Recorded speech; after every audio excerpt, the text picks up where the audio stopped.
அன்னவயல் புதுவையாண்டாள் அரங்கற்குப் பன்னு திருப்பாவை பல்பதியம் இன்னிசையால் பாடிக் கொடுத்தாள் நற்பாமாலை பூமாலை சூடிக் கொடுத்தாளைச் சொல்லு. சூடிக் கொடுத்த சுடற்கொடியே தொல்பாவை பாடியருளவல்ல பல்வளையாய் நாடினீ வேங்கடவர்க்கென்ன விதியென்ன இம்மாற்றம் நான் கடவா வண்ணமே நல்கு. ஆண்டாள் அருளிச் செய்த திருப்பாவை சங்கத்தமிழ் மாலை 30. அதைச் சொல்லுபவர்களுடைய பாதகங்களையெல்லாம் தீர்த்து பரமன் அடிகாட்டக்கூடிய வேதமனைத்துக்கும் வித்து. ஆண்டாள் இந்த பாமாலையை பாடிக் கொடுத்தபடியால் பாடவல்ல நாச்சியார் என்னும், அவள் பூமாலை சூடிக் கொடுத்தபடியால் சூடிக் கொடுத்த நாச்சியார் என்னும் கொண்டாடப்படுகிறாள். அவ்வாண்டாள் 10 பாசுரங்களிலே 10 பெண் பிள்ளைகளை எழுப்புகிறாள். அதில் நாம் ஒரு பாசுரமாக ஒருத்தொருத்தியை என்ன பேர் சொல்லி கூப்பிடுகிறாள். அதற்கு அர்த்தம் என்னங்கிறத அனுபவித்து கொண்டு வருகிறோம். இன்றைய பாசுரம் நாள் பாசுரம் 14வது பாசுரம். உங்கள் புழக்கடை தோட்டத்து வாவியுள் செங்கழுநீர் வாய் நெகிழ்ந்த ஆம்பல்வாய் கூம்பினகான் செங்கல் பொடிக்கூரை வெண்பல் தவத்தவர் தங்கள் திருக்கோயில் சங்கிடுவான் போகின்றார் எங்கள முன்னமெழுப்புவான் வாய்பேசும் நங்காய் எழுந்திராய் நாணாதாய் நாவுடையாய் சங்குடு சக்கரமேந்தும் தடக்கையன் பங்கையக் கண்ணானைப் பாட ஏலோர் எம்பாவாய் என்று கூப்பிடுகிற பாசுரம். நாவுடையாயின்னு ஒரு பெண்ணை ஆண்டாள் அழைக்கிறாள். நாவுடையாயின வாக்சாதுரியம் படைத்தவள், பேச்சு வன்மை படைத்தவள். எல்லாருக்கும் முன்னே நான் எழுந்திருந்து உங்களை வந்து எழுப்புகிறேன்னு சொல்லி வைத்திருந்தவள் இப்போ 9வது பெண்ணை எழுப்பின்றிருக்கிற வரைக்கும் தூங்கி கொண்டிருக்கிறாள். அதனால தான் வெட்கமில்லாதவளே, வாய்ப்பேச்சு மட்டும் இருக்கிறவளே, நீ எழுந்திருந்து எங்கள் கோட்டியிலே சேர வேண்டும் என்று பிரார்த்திக்கிறார்கள். அவளுக்கு தான் வெட்கமில்லே, வாய்ப்பேச்சு மட்டும்தானே. அப்போ அவளை அழைத்து கொண்டு தான் கண்ணனிடத்தில் போக வேண்டுமான்னா, அவள் வாய்ப்பேச்சுக்குத்தான் கண்ணன் மயங்குவன். நம்ம பற்றி எடுத்து சொல்லணும் இல்லையோ, அதுக்கு வாக்சாதுரியம் படைத்தவள் ஒருத்தி தேவை. அதற்காக இவளை எழுப்புகிறார்கள். நாம் உடனே இது நம்மாட்டம் ஏதோ வாய்ப்பேச்சு இருக்கிறவாளை எழுப்பின்றிருக்கா போல் இருக்கு அப்படின்னு நினைத்து விடக்கூடாது. கிழியே சொல்லியிருக்கேன், 10 பெண்களுக்குமே, ஏன் பஞ்சலட்சங்குடி பெண்களுக்குமே கிருஷ்ணானுபவம் சமம், கிருஷ்ண பக்தியும் சமம். ஆனால் அவர்களுக்குள் தங்கள் தோழிகளுக்குள்ளே இருக்கிற நெருக்கத்துக்காக கூட்டுகிறாளே தவிர அதுக்குன்னுட்டு இது நம்ம சமமாக கூப்பிட்டு கொள்ளுகிறார்கள்னு அர்த்தம் பண்ணிக்கூடாது. அவர்களுக்குள்ளே மிக நெருக்கம், கிருஷ்ண பக்தியாலே நெருக்கம், ஒத்தருக்கொத்தர் உறவு நண்பர்கள்ங்கிறதுனால நெருக்கம். அதனால் அது தோற்ற அழைத்து கொள்ளுகிறார்கள். பாசுரார்த்தம் பார்ப்போம். உங்கள் புழக்கடை தோட்டத்து வாவியுள் செங்கழுநீர் வாய் நெகிழ்ந்த ஆம்பல் வாய் கூம்பினகான். இது விடிந்தமைக்கு அடையாளம். கீழே சொன்னா போலே இந்த பாசுரத்திலே விடிந்தமைக்கு அடையாளம் உண்டு, நாளைய பாசுரத்தில் விடிந்ததற்கு அடையாளம் கிடையாது. 5 பாட்டில் உண்டு, 5 பாட்டில் இல்லேன்னு பார்த்துருந்த மூல்யம். இப்போ உள்ளே இருக்கிறவ அடையாளம் கேட்கிறாள். ஏதேனும் விடிந்ததற்கு அடையாளம் இருந்தால் சொல்லுங்கோள். உங்கள் புழக்கடை தோட்டத்து வாவியுள் செங்கழுநீர் வாய் நெகிழ்ந்த ஆம்பல் வாய் கூம்பின. செங்குநீர் புஷ்பங்கள்லாம் வாய் நெகிழ்ந்தது, மலர்ந்தது. ஆம்பல் புஷ்பங்களெல்லாம் கூம்பி போச்சுது. இது நடந்தா விடிந்ததுங்கிறதுக்கு அடையாளம். செங்கை நீர் வாய் நெகிழ்ந்த ஆம்பல் வாய் கூம்பின என்று சொன்னாள். உடனே உள்ளே இருக்கிறவ சட்டுன்னு பதில் சொல்லிட்டா, இது செங்கழு நீர் புஷ்பமும் இல்லை, ஆம்பல் புஷ்பமும் இல்லை. பகவானுடைய தரிசனம் எப்போ கிடைக்கும்னு நீங்கள் ஆசைப்பட்டு கொண்டிருந்தீர்கள். அது உங்களுடைய முகமலர்ச்சி தான் இதுவே தவிர மற்ற புஷ்பத்தை பற்றி ஒன்றும் இல்லை. என் வீட்டு வாசலில் வந்து நின்று கிருஷ்ணானுபவம் கிடைக்குங்கிறதையும் எதிர்பார்த்து கிடைக்குமாங்கிறதுனால முகம் மலர்றது. வாசக்கதவை திறக்கலைன்னு உடனே முகம் கும்பி போகிறது. இப்படி உங்களுடைய முக விகாசம், உங்களுடைய முகத்தினுடைய மலர்ச்சியும் குவிறுதலும், இதுதான் செங்கல் நீர் வாய் நெகிழ்ந்த ஆம்பல் வாய் கூம்பினது. அதனால் இதை நீங்கள் அடையாளமாக சொல்ல வேண்டாம். உங்களுக்கு எப்பவுமே கண்ணன் தரிசனம் கிடைக்குமாங்கிற எதிர்பார்ப்பு என்ன உள்ளே இருக்கிறவ சொல்லிவிட்டா. அதுக்கு வெளியில் இருக்கிற பதில் சொல்கிறா. இப்போ இந்த சப்தத்தில் முன்னாடி நம்ம கூட்டின்னு போகணும். உங்கள் புழக்கடை தோட்டத்து வாவியுள் செங்கழ் நீர் வாய் நெகிழ்ந்த ஆம்பல் வாய் கூம்பினான்னு இருக்கொல்லையோ. முதல்ல இப்படி சொன்னாள்னு வச்சுங்கோ, செங்கழ் நீர் வாய் நெகிழ்ந்த ஆம்பல் வாய் கூம்பினா. இல்லை அது உங்கள் முகந்தான்னு உள்ளே இருக்கிறவ சொல்லிட்டா. அதுக்காக இவன் மாற்றிக்கிறாப்போ, தோட்டத்து வாவியுள் செங்கழ் நீர் வாய் நெகிழ்ந்த ஆம்பல் வாய் கூம்பின. என் முகத்தில் இருக்கிற கண்ணு மலர்ந்ததை பற்றி நாங்கள் பேசலே, தோட்டத்தில் இருந்த மலர் மலர்ந்ததை பற்றி நாங்கள் பேசின்னு இருக்கோம். தோட்டத்து வாவியுள், தோட்டத்தில் இருக்கிற சிறு குளத்தே செங்கழ் நீர் வாய் நெகிழ்ந்த ஆம்பல் வாய் கூம்பின என்று இவள் தெரிவித்தாள். உடனே உள்ள இருக்கிறவ சொன்னா, அது எப்படி, என் வீட்டில் இருக்கிற தோட்டத்தில் என்ன செங்கழ் நீர் மலரவும் இல்லையே, ஆம்பல் கூம்பவும் இல்லையே, அது நீங்கள் எதையோ பார்த்துட்டு வந்து சொல்றீள் அப்படின்னு உள்ள இருக்கிறவ சொல்லிவிட்டா. இல்லைன்னா நீங்கள் போய் ஒருவேளை மலர்த்தி இருப்பீள், ஏன்னா நான் அடையாளம் கேட்பேங்கிறது தெரியும். நீங்களா போய் வலிய புஷ்பத்தை பிடிச்சு மலர்த்தி தோட்டத்து வாவியுள் செங்கழ் நீர் வாய் நெகிழ்ந்த ஆம்பல்னு சொல்லுகிறீர்கள். அதெல்லாம் மறலை.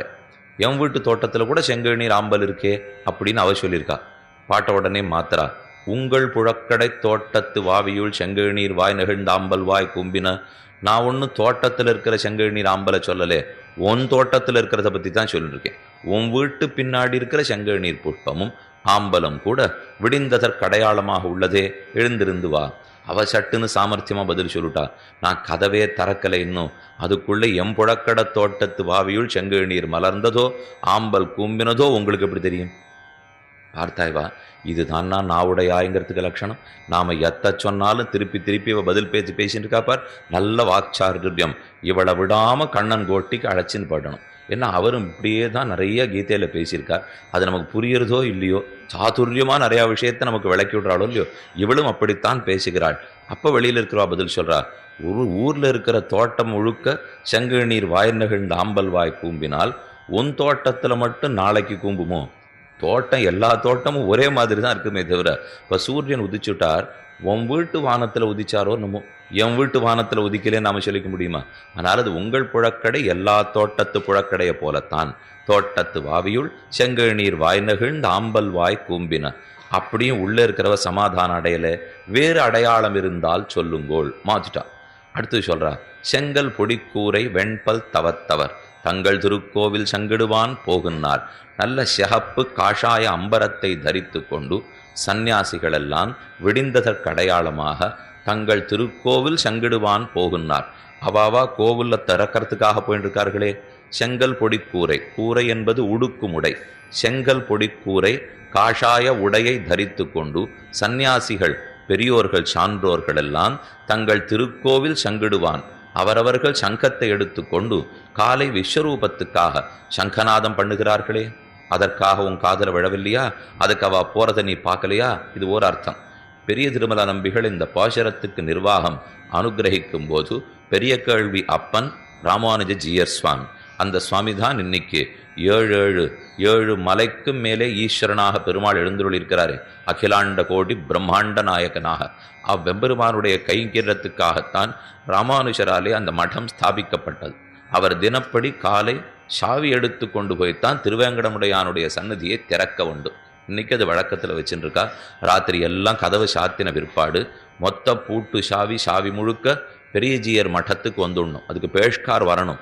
கோவில்லேருந்து பேஷ்கார் வந்து கூட சிப்பந்திகள்லாம் வந்து ஜியர் மட்டத்திலேருந்து பிரதிநிதி போய் கொல்ல மண்டபம்னு பார்க்குறோமே, பெருமாள் சன்னதிக்கு நேர் எதிர்த்தார் போலே உயரமான ஒரு 4 கால் மண்டபம் மகாத்வாரத்துக்கு முன்னாடி இருக்கும் இல்லையோ, அங்கே இருவரும் சந்தித்து கொண்டு அங்கிருந்து சாவி பெரியஜியர் மட்டத்துக்கு வர வேண்டும். கார்த்தால திறக்கணும்னா பெரியஜியர் மட்டத்திலேருந்து திரும்ப சாவி போய்த்தான் பெருமாள் சன்னதி கதவே திறக்க வேண்டும். அப்படி ஒரு ஏற்பாட்டினை ராமானுஜர் செய்து வைத்துள்ளார். அப்போ பெரிய கேள்வி அப்பன் ஜீயர் சுவாமி சாவியை கையிலே எடுத்துக்கொண்டு ஸ்ரீனிவாச பெருமாளுடைய சன்னதியை திறக்கிறதுக்காக போறாரே, அது உன் கண்ணில் படவில்லையா என்று பெரிய திருமல நம்பிகள் நிர்வகிக்கிறார். செங்கல் பொடிக்கூரை காஷாய அம்பரத்தை தரித்தவர், வெண்பல் தவத்தவர், உள்ளுக்குள்ள வெளுப்பு பல் படைத்தவர். அப்படின்னா பொருள் என்னன்னா, எப்ப சகப்பு வெளியில இருக்கு, வெளுப்பு உள்ள இருக்கோ, சகப்பு வர்ணம் ரஜோகுணத்துக்கு பிரதிநிதி, வெள்ள வர்ணம் சத்துவகுணத்துக்கு பிரதிநிதி. அப்ப சத்துவத்தை உள்ளே வைத்து ரஜஸ வெளியில தொழுட்டான்னு அர்த்தம். ரஜோகுணத்தை வெளியில தள்ளி சத்துவகுணத்தை உள்ளே வைத்து செங்கல் பொடிக்கூரை வெண்பல் தவத்தவர் தங்கள் திருக்கோவில் சங்கிடுவான். இப்ப சங்குங்கிற சப்தத்துக்கு அர்த்தம் மாத்தணும். சங்குன்னா ஊதுகிற சங்குன்னு கீழே பார்த்தோம். இப்ப சங்குன்னா ஷலாகா ஷாவின்னு அர்த்தம். தங்கள் திருக்கோவில் சங்கிடுவான் சாவியிடுவதற்காக போகிறார்கள். சாவி போட்டு திறந்தா தானே. ஆனால் இன்னைக்கு எவ்வளவு அவசரமாக போச்சுன்னா, அங்கிருந்து எல்லாத்தையும் பூட்டின்னு வந்து ஜியர் சன்னதியில் வைக்க வேண்டிதான், அப்படியே எடுத்துன்னு போட வேண்டிதான். பொழுது அவ்வளவு தானே இருக்கு இப்போ. ஏன்னா 1:45 சாத்திட்டு 2:15 திறக்கணும்னா பூட்டிண்டு வர்ற வேகத்தில் திரும்பி திறந்துன்னு போனா தான் முடியும். தங்கள் திருக்கோவில் சங்கிடுவான் போகுன்னார், எங்களை முன்னமெழுப்புவான் வாய் பேசும் நங்காய். எங்களை முன்னாடி எழுப்புறேன்னு சொல்லியிருந்தியே. அப்படி என்னுடைய திருத்தப்பனார் திருப்பதி கலாசாலையில் தான் வாசித்தார். அவர் முன்னாடி சிரோமணி வாசிக்கும் போது அப்போ சொல்கிறத ஒரு விஷயத்துக்காக தெரிவிக்கிறேன். ஒரு கூட்டம் அந்த ஊரில் இருக்காது. அப்படின்னு சொல்லிட்டு இருக்கிறதெல்லாம் 1937 41 வரைக்கும். அன்றைக்கி இந்த கீழே பாடசாலையில் படிக்கிற பசங்க மேலே போனால் தான் கைங்கிறதுக்கே ஆள், வேறு எதுக்கு அங்கே ஆளே கிடையாது. வியாழக்கிழமை மத்தியானமானால் பாதி பாடசாலை முடிச்சுருவாளாம். முடிச்சுட்டு கீழேந்து ஏறி 10 பசங்க போகணும். ஏன்னா மறுநாள் கார்த்தால திருமஞ்சனத்துக்கு உதவறதுக்கே ஆள் இருக்காது. அங்கே ஜியர் சுவாமி எழுந்துள்ளி இருப்பார். மகாஜீயராக ஸ்ரீமத் வேதமார்க்க பிரதிஷ்டாபனாச்சாரிய உபய வேதாந்தாச்சாரியராய் பரமஹம்ச பரிவ்ராஜகாச்சாரியரான ஜியர் சுவாமி எழுந்துள்ளிருந்தார். அனைவரும் அறிந்தவர் சாதுராமானுஜாச்சாரிய சுவாமின்னு பெரிய ஜீயர் சான்றோர் எழுந்துள்ளிருந்தார். அந்த ஜியர் சுவாமி எத்தனையோ கைங்கரை அந்த பெருமாளுக்கு பண்ணியிருக்கார். என் தப்பு நாலு சொல்லுவார், இங்கேருந்து 10 பசங்க 10-15 பிள்ளைகளாக மேலே போகணும். மறுநாள் கார்த்தால திருமஞ்சனத்துக்கு வேண்டியதெல்லாம் பண்ணணும். பண்ணிட்டு திருமஞ்சனம் ஆன உடனே பாடசாலைக்காக திரும்பி வந்துடணும். ஏறுறதுக்கு 3.5 மணி நாழி, இறங்கிறதுக்கு 2.75 மணி நாழி. வேகமாக ஏறினா வேகமாக இறங்கி வந்துடணும். அப்போ கையில் ஒரு கேசரி கொடுப்பா, அது நிஜமாக மூடி இருந்து முழங்கை வழிவார. அதிலேருந்து வழியிற நெய்யை பார்த்தோம்னால் அடுத்த ஒரு வாரத்துக்கு பாடசாலையில் அன்னமே போடாட்டா கூட அந்த ஒன்றே போரும். திருமலையப்பன் எம்பெருமான் அன்னத்தையும் கொடுப்பன் வித்தையும் கொடுப்பன் அப்படிங்கிறதுக்கு அங்கு சாட்சி. ஆகையாலே மேலே போய் கைங்கரியம் பண்ணிட்டு திரும்பி வந்துன்றது அளவுக்கு தான் அங்கே ஆள். ஆனால் இன்றைக்கி பார்த்தோம்னா மேலே போயிட்டு மலையை சேவிச்சுட்டு வரலாம், அவ்வளவுதான் இன்றைக்கி முடியுமே தவிர உள்ளுக்குள்ளே போய் சேவிச்சுட்டு வர முடியுமா? நிற்கிற வரிசையும் பார்த்து யாரெல்லாம் முன்னாடி நின்றுருக்கா நமக்கு ஒன்று கிட்டக்கே போகிறதுக்கு அன்வயம் இல்லையே. இது எல்லாமே ரொம்ப பெரிய தலைகளுக்கு இடமா போச்சு. அந்த இடத்துல போகலாம்னு சொன்னாலே அது எதுலையோ பெரிய மனுஷனாக இருந்தால் உள்ளே போகலாம், சேவிக்கலாம். இவர் தான் நம்மாழ்வார் 2 பதிகத்தாலும் சரணாகதி பண்ண பெருமாளா, இவர் தான் கைங்கரியத்தை பிரார்த்தித்த பெருமாளான்னு அப்பப்போ நமக்கு தோண்டிப்படும். அவர் தான், அதில் ஒன்றும் சந்தேகம் இல்லை. அதே பெருமாளுக்கு தான் பாடியிருக்கார். என்ன பெருமாளை கிட்டக்க போய் சேவிச்சோம்னா ஆழ்வார் பாடின ஒன்றொன்றும் அந்த பெருமாளிடத்தில் இன்றும் விளங்குகிறது. அதனாலே பெரிய கேள்வி அப்பன் ராமானுஜ ஜியர் சுவாமி, சிறிய கேள்வி அப்பன் ராமானுஜ ஜியர் சுவாமின்னு 2 மட்டம். அதில் ராமானுஷரால் ஸ்தாபிக்கப்பட்ட மடம் பெரிய ஜீயருடைய மட்டம். இதில் ஆச்சரியம் என்னென்னா, ஸ்ரீரங்கத்தில் தனக்கு ஒரு மட்டம் ஸ்தாபிச்சுக்கலைவர். இன்னைக்கு சுவாமி எழுந்துள்ளி இருக்காருன்னா அந்த மட்டத்தில் தான் ராமானுஜர் இருந்தார். ஸ்ரீரங்கத்திலே வடக்கு உத்தர வீதியிலே தாயார் சன்னதிக்கு வெளியில் ஸ்ரீரங்க நாராயணஜியுடைய மட்டம் இருக்கொல்லும். அந்த மட்டத்தில் தான் ராமானுஜர் எழுந்துள்ளி இருந்த மட்டம். அங்கிருந்து கொண்டு தான் தாயார தண்டம் சமர்ப்பித்து விட்டு உள்ளுக்கு போய் பெரிய பெருமாளுக்கு எல்லா கைங்கரியங்களும் பண்ணிட்டு வந்திருந்தார். ஆனால் அந்த மட்டத்துக்கு அடுத்து எனக்கு இவர் வாரிசாக இருக்கட்டும்லாம் சுவாமி நியமித்ததே கிடையாது. அவர் இருந்தார், தான் செய்ய வேண்டிய திருப்பணிகள் அனைத்தையும் செய்தார். திரும்ப தன்னுடைய சோதியான ஆதிசேஷனாக திரும்ப எழுந்துள்ளி விட்டார். அதற்கு பிற்பாடு கூரநாராயண ஜீயர் அந்த சுவாமி மூலமாகத்தான் திரும்ப வந்து மட்டம் ஸ்தாபிக்கப்பட்டது. அதை ஸ்தாபிக்கிறதுக்கு யார் தெரியுமா காரணமாக இருந்தார்? நம்ம ஏதோ ஸ்ரீ வைஷ்ணவ சம்பிரதாயத்திலே ஆகட்டும் அல்லது வைதிக முறையிலே பெண்களுக்கு ஒன்றும் முக்கிய பங்கில்லை, அவர்களுக்கு ஒன்றும் முன்னாடி உட்கார வர்றதே இல்லை. இங்கேயும் பாருங்கப்போ அவள் 2 அடி தள்ளித்தானே உட்காண்டிருக்கா. அதை பார்த்தாலே நம்ம தெரிஞ்சுக்கணும் இது வீண் புகாருங்கிறத பற்றி. அதனால் அந்த சமயத்தில் நடந்தது கூரத்தாழ்வானுடைய திருத்தேவியார் ஆண்டாள்னு திருநாமம். அவர் தான் பார்த்து நம் ஸ்ரீரங்கநாதருடைய கைங்கரியம் அவிச்சின்னமாக நடக்க வேண்டும், அதற்காக நாம் ஒரு ஜீயர் சுவாமி இங்கே ஸ்தாபித்து விட வேண்டும் என்று கூரநாராயண ஜீயர் தள்ளி இருந்தார். அவரை பிரார்த்தித்து இங்கே கூட்டின் வந்து வைத்து சிறியாயி பெரியாயின்னு 2 மகனீயர்கள் அவர்கள் மூலமாகத்தான் மேற்கொண்ட அந்த மடம் பல்கி பெருகி வளர்ந்தது. நம்ம ஏதோ ஓரளவுக்கு பாசுரங்களை தெரிஞ்சுக்கிறோம். ஆனால் அதுக்கப்புறம் நம்ம சம்பிரதாயத்தில் சரித்திரங்கள் நிறைய உண்டு. வம்பு தும்பு இல்லாத சரித்திரத்தை தாராளமாக நம்ம தெரிஞ்சுக்கலாம். ஏன்னா சரித்திரம்னு போகிறச்ச வேற சில வம்புகள்லாம் குறுக்க வரும். இது இப்படி நடந்திருக்கோ அப்படி நடந்திருக்கோன்னு அதெல்லாம் போக வேண்டாம். குரு பரம்பரை வரைக்கும் வாசிக்க வேண்டும். கோயிலோடுகு வரைக்கும் வாசிச்சோம்னோ என்னமா பாதுகாத்திருக்கா இது எல்லாத்தையும் அப்படின்னா நமக்கு அந்த இடத்துல இன்னும் கொஞ்சம் ஈடுபாடு வரும். இது வெறுமே ஏதோ புஸ்தகங்களை மட்டும் நம்ம படிச்சிருந்தோம்னா நம்மளை தப்பாவே திசை திருப்பி விட்டுடுவா நிறைய பேர். எப்பவும் மூல புஸ்தகத்தை வாதிக்க வேண்டும். ஆங்காங்கு இருக்கிற மொழிபெயர்ப்பு யாரோத்தர் பண்ணின மொழிபெயர்ப்போ அல்லது எனக்கு தோத்தித்துங்கிறதுக்காக ஆறான்னு எழுதினோ அதை படித்தா தங்கள் அபிப்பிராயத்தை அதில் திணிச்சுடுவா. ஆனால் அதற்கு போகாமல் பூர்வாச்சாரியர்கள் நமக்குன்னு என்ன எழுதி வைத்திருக்கிறார்கள், அவர்களுக்கு அந்த எண்ணமே கிடையாது. நம்மளை நல்வழிப்படுத்தணுங்கிற ஒரே எண்ணம் தான் அவர்களுக்கு உண்டு. அதனால் ராமானுஜர் தனக்கப்புறம் வாழ்ந்த ஸ்ரீரங்கத்தில் கூட பிற்பாடு தான் மட்டம் ஸ்தாபிக்கப்பட்டது. ஆனால் திருவேங்கடமுடையானுடைய கைங்கேற்றத்துக்காக ராமானுஜர் 3 தடவை எழுந்துருளினார். அதில் ஒரு தடவை தான் இந்த பெருமாளுக்கு நித்திய கைங்கேற்றத்துக்கு ஒரு சந்நியாசி இந்த திவ்யதேசத்தில் இருக்க வேண்டும் அப்படின்னு தன் திருவுள்ளத்திலே கொண்டு ஜீயர் சுவாமியை பார்த்து நியமித்து, இனி நீர் சாவியை வைத்து கொண்டு சகல கைங்கேற்றங்களையும் பண்ணும் என்று சொல்லியிருக்கிறார். அப்போ அவருக்கு ஒரு முத்திர மோதிரம் கொடுக்கணும் இல்லையோ, இன்னைக்கும் கையில் வச்சிருக்கார். பெரிஜியர் சன்னதி இருக்கே, பெரிஜியருடைய மடம் இருக்கே, அந்த மடத்துக்கு பக்கத்தில் ஹனுமார் திருவள்ளியினுடைய சன்னதி இருக்கும் இல்லையோ, அந்த சன்னதியிலே ஹனுமார் எழுந்துள்ளிருக்கார். அதை சேவிச்சுட்டு ராமானுஜர் பார்த்தார், இந்த ஹனுமார் முத்திரையே இவரிடத்துல கொடுத்துருவோம். இன்னைக்கும் திருவேங்கடமுடையானுடைய சன்னதி கதவை திறந்து வைக்கிறது ஹனுமானுடைய முத்திரை தான். அந்த முத்திரையைத்தான் பெரியஜியர் இடத்திலே கொடுத்தார். ஒரு ஜியர் சுவாமி ஏற்பாடாயிட்டார் ராமானுஜர் காலத்தில். நான் சொல்றது 1017 1137க்குள் ராமானுஜர் எழுந்தருளி இருந்த காலம். அதில் அவருடைய 50 வயசுக்கு பிற்பாடு போய் இந்த கைங்கரியத்தை பண்ணியிருப்பார்னு வச்சுங்கோ. அந்த நாளில் மலைக்கு போயிட்டு கீழே வர்றதுங்கிறது சுலபமான வேலை இல்லை. ஒரு தடவை போயிட்டு வர்றதும் கஷ்டம். ஒரே விஷதுஷ்டமான மிருகங்கள், விஷஜ்வரம், எங்கே பார்த்தாலும் விஷ செடிகள், தங்கினாலே ஆபத்து. அப்படி இருக்கிறச்சே கீழே கோவிந்தராஜ பெருமாள் எழுந்துருளிருக்கார். திருச்சொகவனூரிலே தாயார் நாச்சியார் எழுந்துருளிருக்கார். இதுக்கும் அதுக்குமாக ஒரு ஜீயராலே எப்படி கைங்கரியத்தை சமாளிக்க முடியும்? 3 சன்னதி, 3 இடத்துல அத்தியாபக வேதபாராயண கோஷ்டிகளை பார்க்கணும். பெருமாளுக்கு திருமஞ்சனம் பண்ண வேண்டும். இன்னைக்கும் திருமஞ்சனம் வெள்ளிக்கிழமை கார்த்தால நடக்கிறதுனால் பெரிய ஜீயர் சுவாமி தீர்த்தம் எடுத்து கொடுத்தாத்தான், அவர் புஷ்பத்தை எடுத்து கொடுத்தால்தான். புஷ்பத்தை சுமந்துண்டு போய் பெரியஜியர் எப்படி கைங்கரியம் பண்ணுவார்னு சதுராமாச்சார் சுவாமி தெரிவிப்பார். சுமந்து மாமலர் நீர் சுடர் தூபங்கொண்டு அமர்ந்து வானவர் வானவர் கோனுடும் நமன்னெழும் திருவேங்கடன் நங்கட்கு சமன்கள் விடுதரும் தடங்குன்னமே. ஒழிவில் காலமெல்லாம் பதிகத்தில் நம்மாழ்வார் அழகா பாடியிருக்கார். விஷக்சேனராகட்டும் நித்தசூரிகள் அனைவரும் ராத்திரியானா கிடுகிடுன்னு கீழே இறங்கி வந்துடுவாளாம். ஏன்னா அவர்கள் திருவேங்கடமுடையானுக்கு திருவாராதனம் பண்ணும். அது ஒன்றும் சாமானியமான ஆஸ்தானம் அல்ல. 10 புராணங்களிலேயும் பேசப்பட்டு ரிக்வேதத்தில் கூட எழுதி வைக்கப்பட்டிருக்கிற அற்புதமான திருத்தலம் திருவேங்கடம். அராயி காணே விகட்டே கிரிங்கச்ச சதான்வே ஏ பிட்வா சாத்தயாமசி என்று ரிக்வேதம் சொல்லுகிறது. அந்த திருவேங்கட மலையில கைங்கரியம் பண்ணணும்னு விஸ்வக்சேனருக்கு ஆசை. அதனால தான் வானவர் வானவர் கோனுடும் சிந்து பூமகிழும் திருவேங்கடம். வானவர்கள் நித்தசூரிகள், வானவர் கோன் விஸ்வக்சேனர். ராத்திரி அவா இறங்கி வந்து தலையில கூட கூடையா புஷ்பத்தை சுமந்துட்டு போய் சுமந்து மாமலர் நீர் சுடர் தூபம் கொண்டு அமர்ந்து வானவர் வானவர் கோனுடன் நமன்னெழும் திருவேங்கடம். அவர்கள் ராத்திரியில வந்து திருவாராதனம் பண்ணிட்டு கிடுகிடுன்னு காலங்கார்த்தாலைக்குள்ள புறப்பட்டு போயிடுவார். நித்தியசூரிகளுக்கெல்லாம் முன்னாடி 50 வருஷத்துக்கு முன்னாடி சுகமாக இருந்தது. ஏன்னா அவள் பாட்டுக்கு 9 மணிக்கு இறங்கி வந்துவிடலாம், நிதானமாக கைங்கரியம் பண்ணிவிட்டு கார்த்தால் 5:30 6 மணிக்கு புறப்பட்டு போனால் போகும். அத்தனை நேரம் திருவேங்கடமுடையானோட இருக்கும் பாக்கியம் அவளுக்கு கிடைச்சது. ஆனால் இன்றைக்கி நித்தியசூரிகள் வரணும் 10 நிமிஷம்.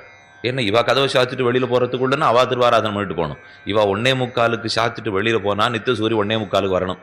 இவா 2:15 கதவை தரத்திற்குள்ள அவா தங்க வேலையை முடிச்சுட்டு போகணும். அதற்குள்ள சுமந்து மாமலர் நீர் சுடர் தூபம் கொண்டு தலையில கூட கூடையா புஷ்பத்தை சுமந்து கொண்டு வந்து சமர்ப்பிக்கிறார்கள். அதனால புஷ்பக்கூடைய சுமந்து வந்து சமர்ப்பிக்கணும்னு நம்மாழ்வார் ஆசைப்படுறார். அப்படி நித்தியசூரிகள் கைங்கரியம் பண்றாப்புல எனக்கும் என்று கைங்கரியம் கிடைக்கும். அந்த பாசரத்துல திருவுள்ளத்திலே கொண்ட ராமானுஜர் அந்த கைங்கரியத்தை பெரியஜியர் சுவாமிக்கு கொடுத்தார். அதனால் இன்னைக்கும் தோமால சேவைக்கு புஷ்பம் போகிறதுன்னு சொன்னால் பெரியஜியர் சுவாமி தன் காஷாய உத்தரியத்தை தலையில் முகத்தில் இப்படி சுற்றி தலையில் கட்டிக்கணும். கட்டினுட்டு அதுக்கு மேலே பெரிய கூடையை தூக்கி வச்சுருவா. அவர் தான் அந்த புஷ்பக்கூடையை தூக்கி கொண்டு போய் கொடுக்க வேண்டும். அவர் கைங்கரிய ஜீயர். ஏன்னா ஒரு இடத்துல ஒரு ஜீயரை ஒன்னொன்னுத்துக்காக நியமித்து வச்சிருப்பார்கள். பெருமானுடைய கைங்கரியத்துக்குன்னே ஒரு ஜீயர் திருமலையில் எழுந்தருளி இருக்கிற பெரிய ஜீயர் சுவாமி, சின்ன ஜீயர் சுவாமி. ஏன் அப்படி சொல்கிறோம்னா அந்த பெருமாள் எப்போ கூப்பிடுவார்னு தெரியாது. அகாலத்துக்குன்னு ஒரு பெருமாள். ஏன்னா காலகாலத்தில் நடக்கணும்னு சொல்லுவோம் இல்லையோ, ஒன்றும் அந்த ஊரில் காலத்தில் நடக்கவே நடக்காது. கார்த்தால நாம் போய் 3 மணிக்கு விஸ்வரூபம் சேவிக்கிறோம்னு சொன்னால் 2:15 2 மணிக்கு இந்த ஜீயர் சுவாமி அங்கே போய் நின்னா தான் நாம் 3 மணிக்கு சேவிக்கிறதுக்கே முடியும். நாம் சாத்துமரை சேவிக்கிறோம்னா அவர் எப்போவோ எழுந்திருக்க வேண்டும். இந்த நாளில் ஏதோ வெந்நீர் போடுறதுக்கான வசதி உண்டு. அந்த நாளில் அந்த வசதி கூட கிடையாது. எல்லாம் குளிரறிவி வேங்கடம். வேங்கடத்தில் குளிர் 10 மாதம் குளிர், 2 மாதம்தான் வெப்பம் வருமானு தோணும். ஆனாலும் இந்த ஜீயர் சுவாமிகள் விடாமல் எல்லா பொழுதுக்கும் போய் கைங்கரியம் பண்ணியிருக்கார்களோ இல்லையோ. தலையில் பூக்குடலையை சுமந்துண்டு போய் பொட்டு சுமந்து கொண்டு போதல்னு சொல்லுவார்கள். அதை சுமந்துண்டு போய் இறக்கிவிட்டு ஓரொரு மாலையாக இவர் எடுத்து கொடுக்கணும். இந்த பெருமாள் மாலை சாத்தின்னு இருக்கிறது இன்றைக்கி செவிக்கிறோம் இல்லையோ. அதை எப்பவானு துளி மாற்றி வரிசையில் சாத்தினா மக்கள் செவிக்க மாட்டார். அவர் அப்படியே தான் சாத்திக்கணும். அந்த வெளிமாலை அங்கே தான் இருக்கணும், அந்த உள் மாலை அங்கே தான் இருக்கும். அவர் தலையில் சுற்றி இருக்கிற மாலை அங்கே தான் இருக்கணும். ஒரு திருவாபரணத்தை மாற்றிக்க மாட்டார். அவர் தன் திருப்பரியட்டத்தை மாற்றுறதோ திருவாபரணத்தை மாற்றுறதோ வாரத்துக்கு ஒரு முறை அவ்வளவுதான் மாற்றிக்கிறார். இந்த வெள்ளிக்கிழமை வியாழக்கிழமை மத்தியானம் கிளஞ்சுட்டு வெள்ளிக்கிழமை கார்த்தால திருப்பி சாத்துறாளோ இல்லையோ, அதுக்கப்புறம் அவர் வஸ்திரமும் மாற்றிக்க முடியாது, உள்ளுக்குள்ள ஆபரணம் மாற்றிக்க முடியாது. ஏன்னா அவர் மாற்றிக்கணும்னா 3-4 மணி நேரம் வைக்கணும். வச்சுவிட்டா 1,00,000 ஜனங்களுக்கு சேவைப்படும். அதனால் போனால் போகிறதே, நான் இருக்கிறதே இவாளுக்காக.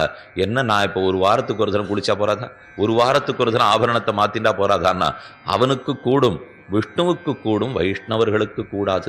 என்ன விஷ்ணு பண்ணுறாருங்கிறதுக்காக தலைவன் அவ்வழி தொண்டன் அவ்வழி அப்படின்னு நாம பண்ணுறதுக்குன்னு ஆரம்பிச்சிட்டோம்னா வாரத்துக்கு ஒரு தடவை தான் மாற்றிக்கொள்கிறார்.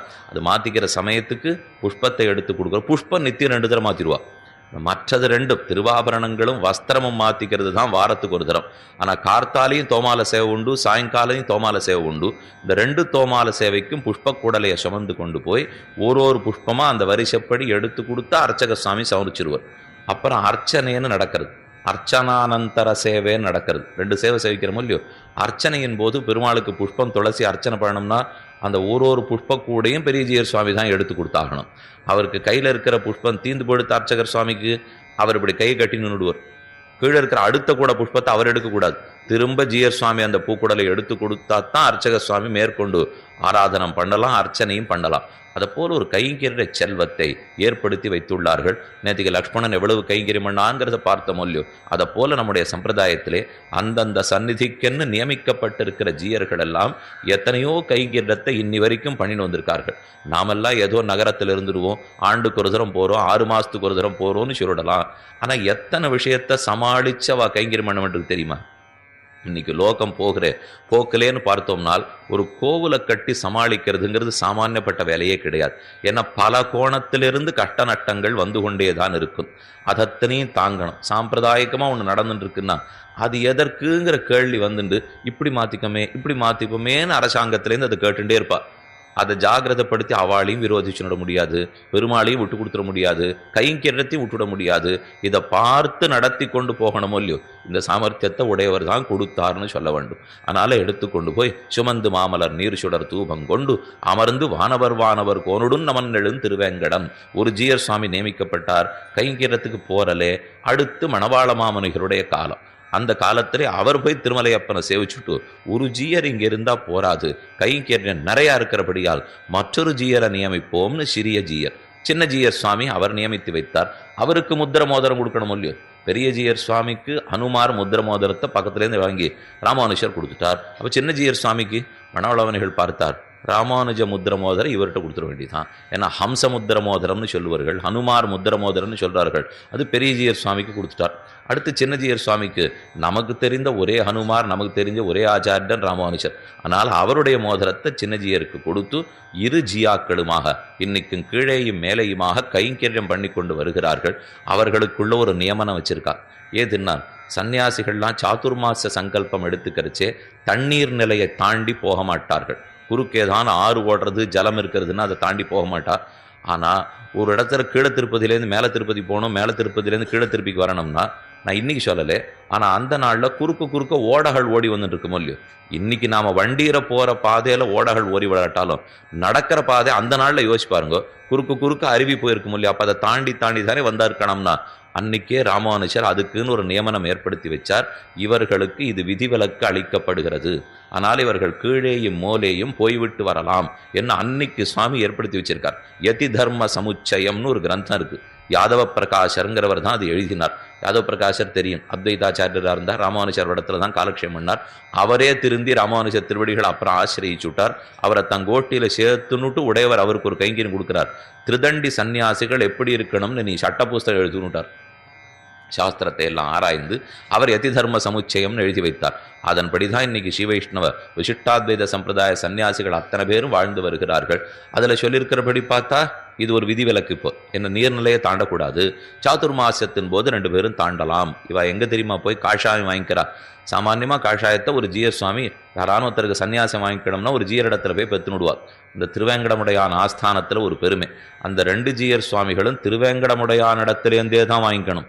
அவள் தாங்க திருதண்டம் வாங்கிக்கணும், காஷாயம் வாங்கிக்கணும்னால் அன்று ராமானுஜர் அதை ஏற்படுத்தி வைத்து கொடுத்திருக்கிறார். திருவேங்கடமுடையானே அவர்களுக்காக அனுகிரகிக்கிறாங்கிறது சரித்திரம். அந்த பெரிய ஜீய சுவாமி அவரை பற்றி ஏன் பெரிய திருமல நம்பிகள் பேசுகிறார்னா, அவர் தான் அந்த ஊரில் நித்திய கைங்கரியத்தில் இருந்தவர். ராமானுஜருக்கு தாய் மாமா பெரிய திருமல நம்பிகள். அந்த பூர்ணர் தான் இந்த சுவாமியை பார்த்து, ஓ இப்படி ராமானுஜர் ஏற்படுத்தி இந்த கைங்கரியத்தை வச்சிருக்கார், அவர் தினப்படி போயிட்டு வரார், அவர் கார்த்தால சாவி எடுத்துன்னு போறதைத்தான் ஆண்டாள் திருவுள்ளத்திலே கொண்டு பாடியிருக்கிறாள் போலும். என்ன தங்கள் திருக்கோவில் சங்கிடுவான் போகுன்னார், எங்களை முன்னமெழுப்புவான் வாய்பேசும் நன்றாய். அப்ப திருவேங்கடத்துல காலங்கார்த்தால போகிறாள்னு அன்னைக்கு அவர் திட்டாந்தம் சொல்லிவிட்டார். இது 1000 வருஷத்துக்கு முன்னாடி. இப்ப யாரானும் மட்டும் விடுந்தமைக்கு அடையாளமா அதை சொன்னாள்னா சொல்லவே வேண்டாம், நீ மணி 2:15 தெரிஞ்சுன்னுட்டேன் போயிட்டு வாங்கிடுவா. என்ன 4:30 பேச்சே. இப்போ நமக்கு 4:30 இருந்திருந்தா எழுந்திருந்து வரணும். அன்னைக்கு 4:30 மணிக்கு சாவி போட்டு திறக்க போயிருக்கார் போல் இருக்கு. இன்னைக்கா இருந்துன்னா இந்த பாட்டை நாம ஏத்துக்க மாட்டோம். தங்கள் திருக்கோவில் சங்கிடுவான் போகுன்னார், அப்புறம் 2:15 2 மணி நேரம் கழிச்சு வாங்கோ அப்படின்னு அனுப்பிச்சு வச்சிருவோம். சங்கிடுவான் போகுன்னார், எங்களை முன்னமெழுப்புவான் வாய்பேசும் நங்காய். எங்களை முன்னாடி எழுந்திருந்து எழுப்புகிறேன்னு சொன்னாயே, வாய்ப்பேசும் நங்காய் எழுந்திராய், இப்போதாவது நீ எழுந்திரு. நாணாதாய் நாவுடையாய் சங்குடு சக்கரமேந்தும் தடக்கையன் பங்கைய கண்ணான். நாணாதாய் வெட்கமில்லாதவளே, நாவுடையாய் வாய்ப்பேச்சு மட்டும் இருக்கிறவளே, சங்குடு சக்கரமேந்தும் தடக்கையன். நாங்க என்ன வெறுமனையா கூப்பிடுறோம்? சங்க சக்கரங்களை கையிலே ஏந்தி இருக்கிற தடந்தோள் படைத்த மல்லாண்ட திண்டோள் பகவான். சங்குடு சக்கரமேந்தும் தடக்கையன் பங்கையக்கண்ணானை பாட. சங்க சக்கரங்களை பிடித்தவனை பாட வந்தோம், தோல் வலிமை உடையவனை பாட வந்தோம், புண்டரீகாட்சனை பாட வந்தோம். பங்கையக்கண்ணானை பாட நீ இப்படி கிடக்கக்கூடாது, எழுந்திருந்து வா என்று பிரார்த்திக்க அவளும் இந்த கோட்டியிலே சேர்ந்தாள். இது இன்றைய பாசுரத்தினுடைய அபிப்பிராயம். வாக்சாதுரியம் படைத்தவளை பின்னாடி பார்த்துப்போம், கண்ணழகை பார்த்துட்டு வாயழகுக்கு வருவோம். நேற்றைய பாசுரத்திலே போதரி கண்ணினாயின்னு கண்ணழகு படைத்த ஒருத்தியை கூப்பிட்டாள். இன்றைய பாசுரத்தில் நாவுடையாயின்னு வாக்சாதுரியம் இருக்கிறவளை கூப்பிடுறாள். புள்ளின் வாய் கீண்டானே பொல்லா வரக்கனை கிள்ளி களைந்தானே கீர்த்திமை பாடிப்போய். பிள்ளைகள் எல்லாரும் பாவை களம்புக்கார், வெள்ளி எழுந்து வியாழம் உறங்கித்து. சுக்கரன் எழுந்து விட்டான், பிரகஸ்பதி விழுந்து விட்டான். வெள்ளி எழுந்தது வியாழம் உறங்கித்து, புள்ளும் சிலம்பினகான் போதரி கண்ணினாய். பள்ளி கிடத்தியோ, எவ்வளவு நேரம் நீ கிடந்து தூங்கப் போகிறாய்? அழகிய கண்கள் படைத்தவளை எழுந்திருந்து வா. பாசுர வியாக்கியானத்தில் ராமச்சந்திரனுக்கே கொண்டாட்டம். என்ன பாசுரத்தில் என்னன்னு வந்திருக்கு? பொல்லா வரக்கனை கிள்ளி களைந்தானை கீர்த்திமை பாடிப்போய். பொல்லா வரக்கனி ராவணன். அப்ப நல்ல வரக்கனும் உண்டோ? பாசுரத்தில் அரக்கனைன்னு சொல்லாமல் பொல்லா வரக்கனைன்னு சொன்ன, பொல்லா வரக்கன்னா நல்ல அரக்கன் இருக்கணும் இல்லையோ? அப்போ ஆர் நல்ல அரக்கன்னா விபீஷணஸ்து தர்மாத்மா நது ராட்சச சேஷ்டிதா. விபீஷணன் தான் நல்ல வரக்கன். செல்வ விபீடனருக்கு வேறாக நல்லான்னு ஆழ்வார் சாதித்தார். ராமனுக்கு விபீஷணனிடத்துல இருந்த ஒரு பேர் அன்பு, பரிவுங்கிறது மற்ற ஆரிடத்துலையும் காட்டியிருப்பானாங்கிறது தெரியாது. இத்தனைக்கும் கடைசி காண்டம் வர்ற வரைக்கும் விபீஷணங்கிற கதாபாத்திரமே இல்லை. ஆனால் வால்மீகி எவ்வளவு வசதி வச்சுட்டார்னா, இந்த விபீஷண சரணாகதி சொல்றதுக்கு தான் 5 காண்டத்துக்கு முன்னாடி ஆரம்பிச்சேன்னு விட்டார். 300 ரொம்ப பெருசாக போச்சு. இப்போ 1.5 மணி நாள் உபன்யாசம்னு வச்சுங்க, 10 நிமிஷம் 300, 5 நிமிஷம் முடிவுரை, நடுவில் இருக்கிற மிச்ச நிமிஷங்கள்லாம் உடல் பாகமாக சொல்லணும் இல்லையோ? வால்மீகி ராமாயணம் அப்படி கிடையாது. 1 மணி நேரம் 20 நிமிஷம் முன்னுரை, 10 நிமிஷம் தான் விஷயம். இவ்வளோ பெரிய முன்னுரை வச்சார் என்ன? ஆனால் விஷயம் மனசில் ஏறுறது அவ்வளவு கஷ்டம். அதனால தான் முன்னுரையை ரொம்ப நீண்டதாக வச்சுன்னு விட்டார். விஷயம் மனசில் ஏறுறது கஷ்டம், நடத்தி விடுறது ரொம்ப சுலபம். சரணாகதி பண்ணுவது கஷ்டமே அல்ல, ஆனால் அதன் எண்ணம் நமக்கு மனப்பான்மை ஏற்பட வேண்டும் இல்லையோ? அதுக்கு தான் நீண்ட முன்னுரை. கண்ணனே எவ்வளவு பெரிய முன்னுரை. வால்மீகி பகவான் தேவலை, காண்டங்களுக்குள்ள யுத்த காண்டம் தான் பெருசு. அதனுடைய தொடக்கத்திலேயே சொல்லிட்டார், விபீஷணன் வந்தான் சரணாகதி பண்ணான்னு அடுத்து. அதுக்கப்புறம் சில பல அத்தியாயங்களான்னு இருக்கு. ஆனால் கண்ணன் தான் இன்னும் மோசம். சர்வதன்மான் பரித்தெஜ்ஜ மாமேகம் சரணம் பிரஜான்னு ஸ்லோகம் சொன்னாரே, 18வது அத்தியாயம் 66வது ஸ்லோகம். 18வது அத்தியாயம் 65 வரைக்கும் முன்னுரை. அவர் பாடு இன்னும் மோசம். அதுக்காக சொல்ல வந்தேன். இப்போ 18, 66 தான் விஷயத்தையே சொல்ல வந்தார். அதுக்கு முன்னாடி அனைத்து அத்தியாயங்களும் முன்னுரையா இருக்கே. இதை விட யுத்த காண்டமான பெருசு. அதுக்கு முதலியான விபீஷண சரணாகதி வித்தாரோ இல்லையோ? பிள்ளைலோகாச்சாரியர் தெரிவித்தார், புறம்பு சொன்னவையெல்லாம் இவன் நெஞ்சை சோதிப்பதற்காக. இவ்வளவு நீண்ட முன்னுரை வைக்கணுமானா இவன் நெஞ்சு சரணாகதி சாஸ்திரத்தை ஏத்துக்கிற பக்குவமான நிலைக்கு வந்துடுதா அப்படின்னு பரீட்சிக்கணும் இல்லையோ. அந்த நில சுலபத்தில் வந்துடாது. அதற்காகத்தான் கண்ணன் யோசித்து யோசித்து கடைசியாக சரணாகதியை தெரிவித்தான். எந்த சாஸ்திரத்துக்கும் குறிக்கோள் சரணாகதியை வெளியிடுவதாகத்தான் இருக்கும். அப்போ முன்னாடி நிறைய வச்சிருப்பாளேன்னா அதெல்லாத்தையும் பார்த்து பார்த்து சீர்தூக்கி ஆராய்ந்து இது சரி இது தவறுன்னு தெரிஞ்சுட்டு இதை பற்றலாம் இதை விடலான்னு புரிஞ்சுண்டு மனசு நிறைய ஆராயும். என்ன பண்ணலான்னு யோசிப்போம். தின்னா பித்தம் தெரியும்னு முயற்சி எடுப்போம். மொத்த முயற்சியும் வீணா போறதுங்கிறத மெதுவா புரிஞ்சுப்போம். வேற வழி கிடையாது போல் இருக்கேன்னு தவிச்சுட்டு வருவோம். அப்ப சர்வதன்மான் பரித்தெஜ்ஜ மாமேகம் சரணம்